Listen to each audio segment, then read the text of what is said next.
Assalamualaikum warahmatullahi wabarakatuh. Nama saya Fareli Nadipa Levi, NIM 2019-491.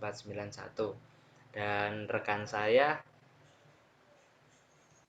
Kenalkan, nama saya Dimas Ageng Galimukti, NIM 2019-464. untuk yang pertama, tindak pidana terhadap nyawa yang akan saya jelaskan. Tindak pidana terhadap nyawa di dalam tindak pidana pembunuhan adalah berupa penyerangan terhadap nyawa orang lain. Untuk menghilangkannya nyawa orang lain itu, seorang pelaku harus melakukan sesuatu atau suatu rangkaian tindakan yang berakibat dengan meninggalnya orang lain. Oke, slide selanjutnya. Dalam peristiwa pembunuhan, minimal ada 2 orang yang terlibat. Orang yang dengan sengaja mematikan atau menghilangkan nyawa disebut pembunuh pelaku, sedangkan orang yang dimatikan atau orang yang dihilangkan nyawanya disebut sebagai pihak terbunuh, korban. Kejadian terhadap nyawa dalam KUHP dapat dibedakan atau dikelompokkan atas 2 dasar, yaitu atas dasar unsur kesalahan,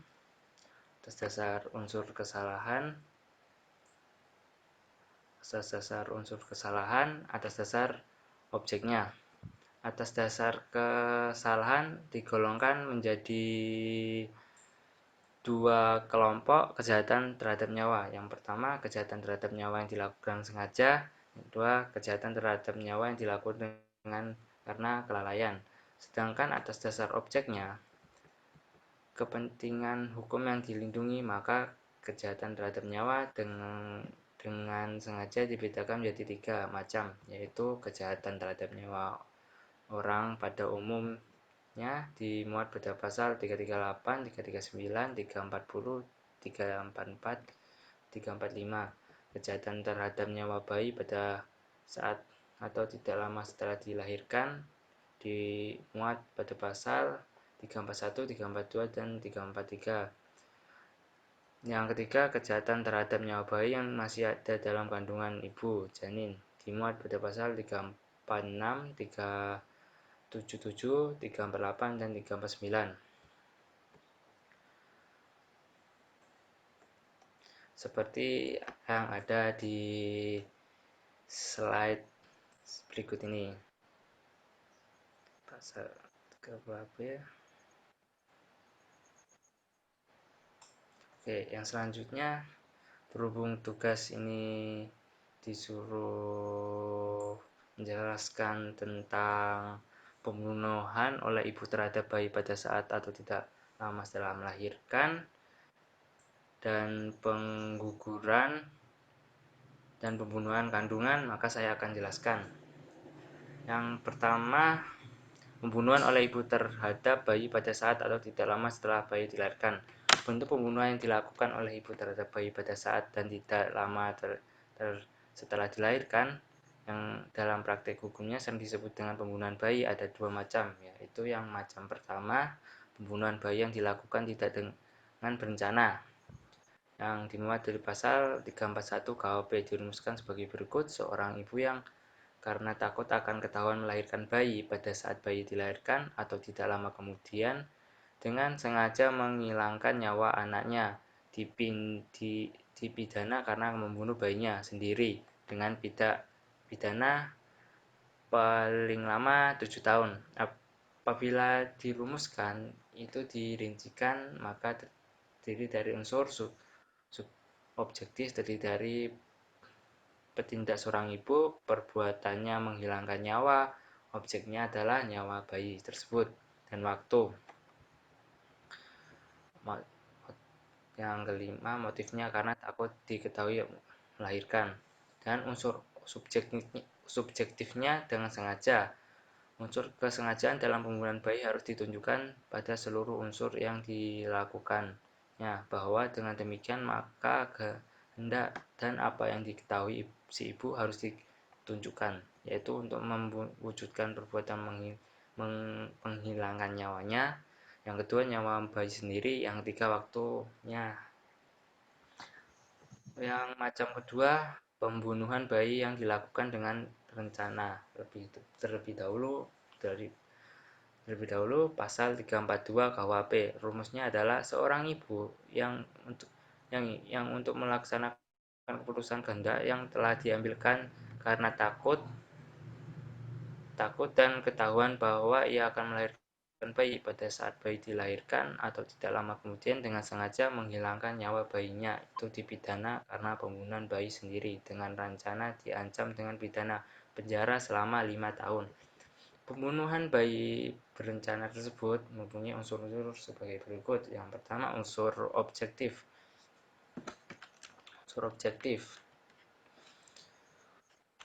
Unsur objektifnya petindak adalah seorang ibu. Yang kedua, adanya putusan kehendak yang telah diambil sebelumnya. Yang ketiga, perbuatan menghilangkan nyawa. Yang keempat, objek nyawa bayinya sendiri. Yang kelima, waktu. Unsur subjektifnya yang pertama karena takut akan diketahui melahirkan bayi, yang kedua dengan sengaja. Yang kedua ini pengguguran dan pembunuhan kandungan. Kasus yang kedua, kejahatan pengguguran dan pembunuhan terhadap kandungan diatur pada 4 pasal, yakni yang pertama pasal 346 KUHP, pengguguran dan pembunuhan kandungan oleh perempuan yang mengandung itu sendiri. Bunyinya, seorang perempuan yang sengaja menggugurkan atau mematikan kandungan atau menyuruh orang lain untuk itu dipidana dengan pidana penjara paling lama 4 tahun. Unsur-unsur dari rumusan tersebut di atas adalah unsur objektif. Bertindak seorang ibu, perbuatannya ini yang pertama menggugurkan, yang kedua mematikan, yang ketiga menyuruh orang lain menggugurkan, dan yang terakhir yang keempat menyuruh orang lain mematikan. Unsur objektifnya adalah kandungannya sendiri. Unsur subjektif dengan sengaja. Pasal yang kedua, menggugurkan dan pembunuhan kandungan tanpa persetujuan perempuan yang mengandung,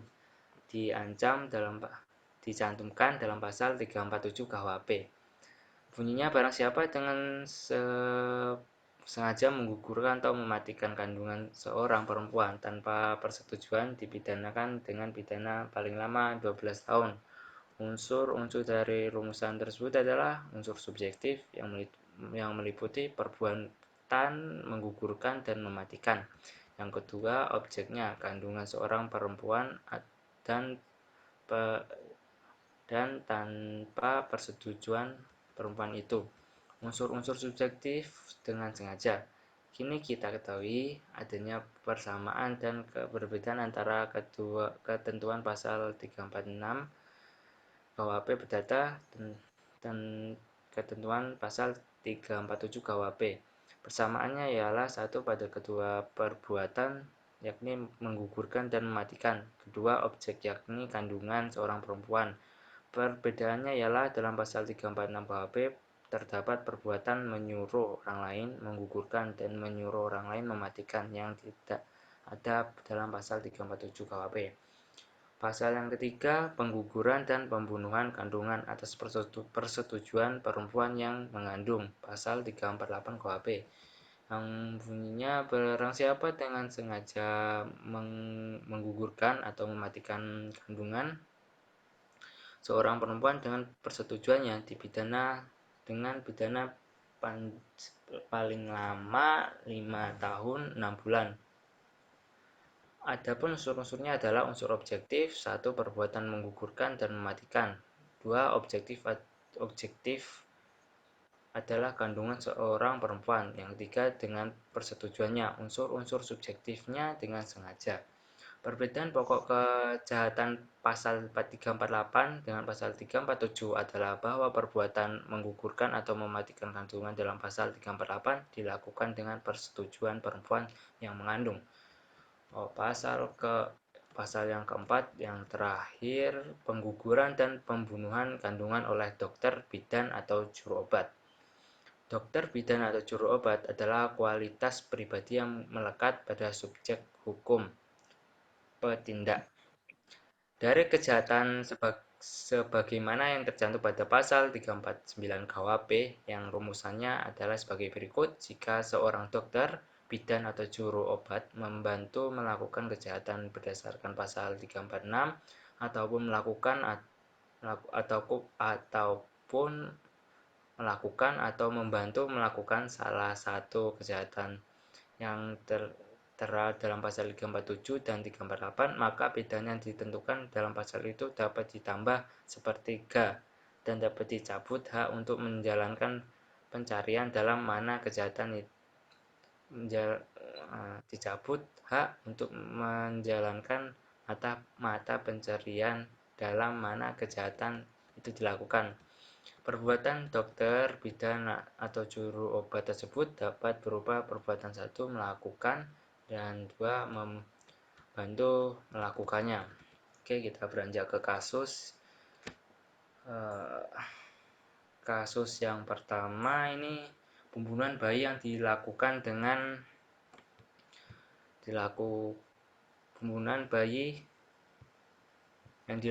dengan rencana terlebih dahulu pasal 342 KUHP. Seorang wanita melakukan pembunuhan terhadap bayi yang baru ia lahirkan sendiri dengan normal di rumah kontrakan yang ada di Jalan Pluit dalam Gang Plat nomor 2 nomor Gang Pelita 2 nomor 5 RT 14 RT RW 08 Kelurahan Penjeritan Kecamatan Penjeringan Jakarta Utara pada Jumat. Kasus ini bermula saat Suci, ibu bayi yang dibunuh melahirkan sang bayi di kamar mandi. Tak ingin ketahuan keluarganya, dia pun memegap bayi hingga tewas. Setelah dipastikan tewas, bayi tersebut kemudian dibungkus plastik. Bayi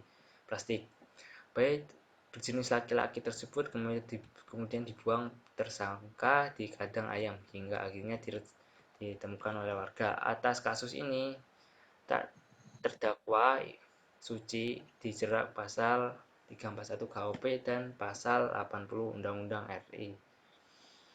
Oke, kasus yang kedua, pengguguran dan pembunuhan kandungan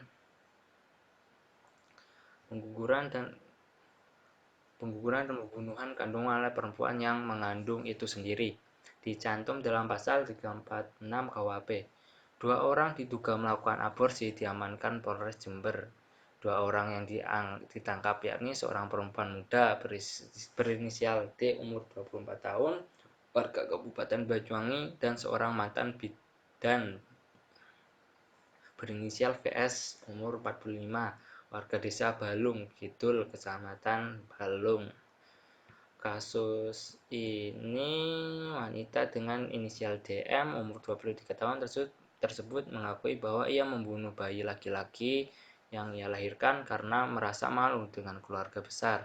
Pasalnya, bayi tersebut merupakan hasil hubungan gelap dirinya dengan kekasihnya yang sudah kabur meninggalkannya. DM menaruh bayi malang tersebut ke sebuah ember yang berisikan air sehingga bayi tersebut meninggal ketika pelaku memotong tali harinya. DM mengaku membuang bayi itu sehari setelah melahirkan di salah satu angkutan umum yang melintas tidak jauh dari kediamannya. Mungkin hanya itu yang bisa saya sampaikan materinya. Selanjutnya akan disampaikan materi penganiayaan oleh rekan saya, Dimas. Monggo. Ya, saya akan membacakan tentang penganiayaan. Pengertiannya yaitu penganiayaan penganiayaan yaitu kejahatan terhadap tubuh. Dalam KUHP hal ini disebut dengan penganiayaan. Tetapi KUHP sendiri tidak memuat arti penganiayaan tersebut. Ilmu pengetahuan yaitu doktrin mengartikan penganiayaan sebagai setiap perbuatan yang dilakukan dengan sengaja untuk menimbulkan rasa sakit atau luka pada orang lain. Atas dasar kesalahannya, kejahatan terhadap tubuh ada dua macam, yaitu kejahatan terhadap tubuh yang dilakukan dengan sengaja dan kejahatan terhadap tubuh karena kelalaian. Next. Ya, selanjutnya yaitu bentuk kejahatan terhadap tubuh dengan sengaja. Kejahatan terhadap tubuh yang dilakukan dengan sengaja yaitu penganiayaan dibedakan menjadi 6 macam. Yang pertama, penganiayaan biasa, kurung going misleading.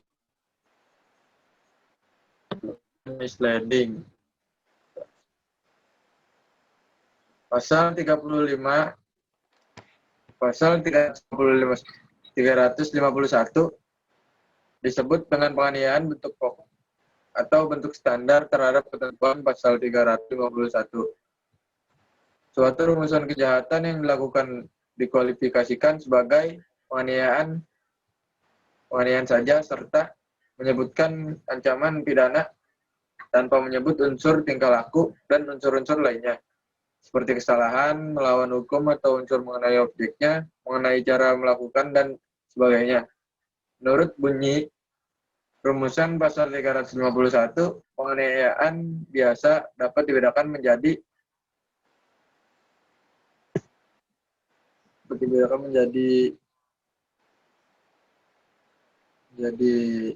empat, yaitu penganiayaan biasa yang tidak menimbulkan luka berat maupun kematian ayat 1, penganiayaan yang mengakibatkan luka berat yaitu ayat 2, penganiayaan yang mengakibatkan kematian yaitu ayat 3, dan penganiayaan yang berupa sengaja merusak kesehatan yaitu ayat 4.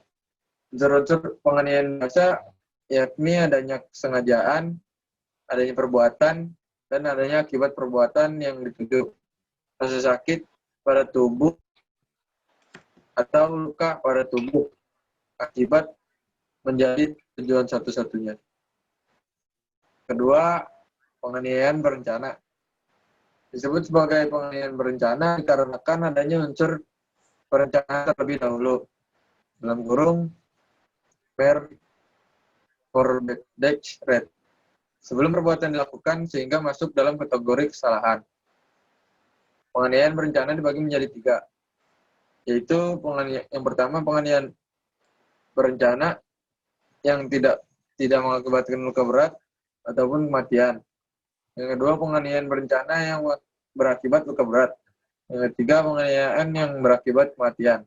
Unsur penganiayaan berencana adalah direncanakan terlebih dahulu sebelum perbuatan dilakukan. Penganiayaan dapat didiskualifikasikan menjadi penganiayaan berencana jika memenuhi syarat-syarat di bawah ini, yaitu pengambilan keputusan untuk suatu kehendak dilakukan dalam suasana batin yang tenang. Kedua, sejak timbulnya kehendak atau pengambilan keputusan untuk berbuat sampai dengan pelaksanaan perbuatan ada tenggang waktu yang cukup sehingga dapat digunakan olehnya untuk berpikir. Antara lain yaitu resiko apa yang ditanggung, bagaimana cara dan dengan alat apa, serta apabila mana saat yang tepat untuk melaksanakannya, dan bagaimana cara menghilangi jejak. Dalam melaksanakan perbuatan yang telah diputuskan, dilakukan dengan suasana hati yang tenang. Yang ketiga, penganiayaan berat. Sebagaimana telah dirumuskan dalam pasal 354, barang siapa yang sengaja melukai berat orang lain dipidana karena melakukan penganiayaan berat dengan pidana penjara paling lama 8 tahun. Dan jika perbuatan itu mengakibatkan kematian, yang bersalah dipidana dengan pidana penjara paling lama 10 tahun. Adapun unsur-unsur penganiayaan berat. Yang A, objeknya itu tubuh lain. Akibatnya itu luka, perbuatannya itu melukai berat, subjektif kesalahannya yaitu kesengajaan. Dalam kurung objektif. Istilah luka berat terdapat dalam KUHP pasal 90. yaitu yang pertama penyakit atau luka yang tidak dapat diharapkan sembuh dengan sempurna atau yang menimbulkan bahaya maut dalam kurung levens before. Yang kedua, menjadi senantiasa tidak cakap mengerjakan pekerjaan jabatan atau pencarian. Yang ketiga, kehilangan kemampuan memakai salah satu alat panca indera. Yang keempat, kelumpuhan. Yang kelima, gangguan daya pikir. Yang keenam, pengguguran kehamilan atau kematian anak. Nah, yang keempat, penganiayaan berat berencana. Penganiayaan berat berencana dimuat dalam pasal 355 yang rumusannya adalah sebagai berikut. Yang A, penganiayaan berat yang dilakukan dengan rencana terlebih dahulu, yaitu dipidana penjara paling lama 12 tahun. Jika perbuatan itu menimbulkan kematian, yang bersalah dipidana paling lama 5 tahun. Dan penganiayaan ini merupakan gabungan dari penganiayaan berat pasal 354 ayat 1 dengan penganiayaan berencana pasal 353 ayat 1. Dengan kata lain, penganiayaan berat terjadi dalam penganiayaan berencana. Kedua bentuk penganiayaan ini harus terjadi secara serentak atau bersama. Penganiayaan sebagaimana yang dimuat dalam pasal 356 merupakan penganiayaan terhadap orang-orang berkualitas tertentu dengan cara tertentu yang memberatkan. Sifat yang memberatkan yaitu unsur-unsurnya penganiayaan berat dan berencana. Yang pertama, kesengajaan, direncanakan, mengakibatkan luka berat, dan mengakibatkan kematian. Nah, terus yang kelima yaitu turut serta dalam penyerangan dan perkelahian. Kejahatan yang dimaksud ini adalah kejahatan yang dimuat dalam pasal 358 yang memiliki unsur-unsur sebagai berikut. Unsur-unsurnya yaitu yang pertama, unsur objektif. Yang pertama, perbuatan turut serta dalam penyerangan dan perkelahian. Yang kedua, terlibatnya beberapa orang dan menimbulkan akibat adanya luka berat dan ada yang mati. Yang kedua, unsur subjektif dengan sengaja. Orang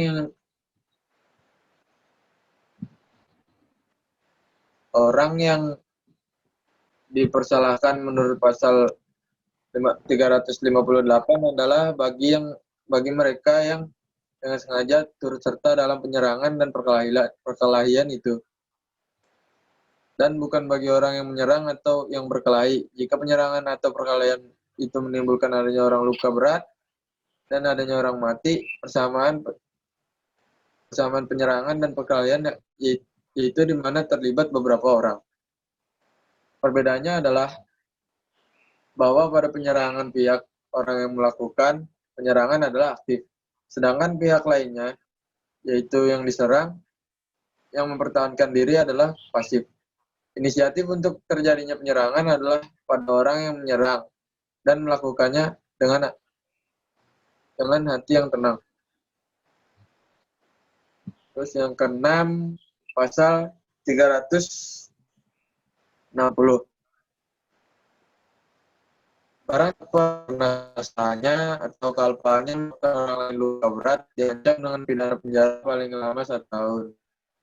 Dan barang siapa karena kesalahannya atau kealpaannya menyebabkan orang lain luka-luka sedemikian rupa sehingga timbul penyakit ataupun halangan menjalankan pekerjaan atau pencarian selama waktu tertentu, diancam dengan pidana penjara paling lama 9 bulan atau pidana kurang paling lama 6 bulan atau pidana denda paling tinggi Rp4.500.000. Unsur-unsur dalam pasal 360 yaitu karena kealpaan.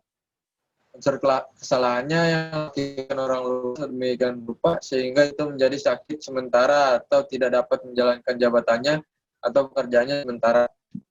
Pasal 361 yaitu jika kejahatan yang diterangkan dilakukan dalam suatu jabatan atau pencarian, maka pidana ditambah sepertiga dan yang bersalah dicabut. Cabut haknya untuk menjalankan pencarian dalam mana dilakukan kejahatan dan hakim dapat memerintahkan supaya putusannya diumumkan. Unsur yang terdapat dalam pasal 71 yang objeknya tubuh orang lain. Kedua, perbuatan melukai berat atau sampai menimbulkan kematian. Akibatnya itu luka atau halangan dalam pekerjaan atau pencarian atau sampai mati. Yang keempat, unsur pemberatan perbuatan yang dilakukan dalam menjalani jabatan atau pencarian. Next. Contoh kasus. Pasal 353 Pengadilan Negeri Jakarta Utara memvonis 3 terdakwa kasus penganiayaan terhadap taruna tingkat pertama sekolah tinggi ilmu pelayaran. Marunda Dimas Dikita Handoko, 19 tahun, dengan hukuman 4 tahun penjara.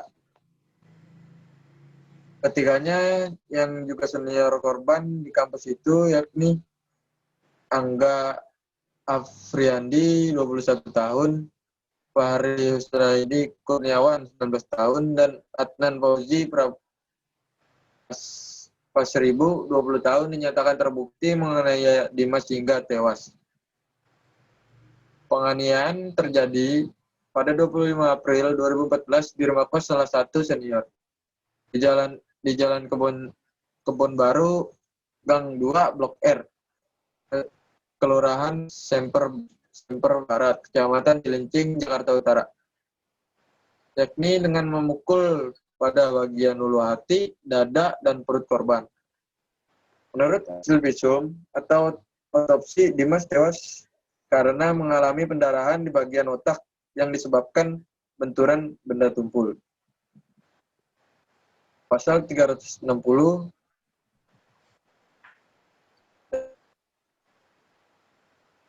contoh kasus pasal 360 Ex Gilbert Peter Pan David Kurnia Albert Dorvel, umur 31 tahun, tidak main-main melanjutkan masalah dugaan kelalaian operasi yang menimpa ke jalur hukum.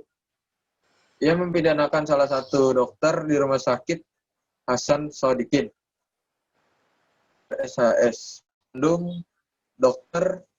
Reno Rohiman, dengan pasal 310 KUHP pidana KUHP, yaitu secara tidak sengaja atau kelalaian yang menyebabkan luka berat. Ini kelalaian yang diperbuat oleh dokter di RSAS.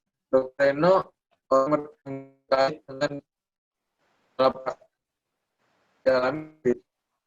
ia yang melakukan tindakan operasi kantung empedu klien ini pada 14 Juni 2011.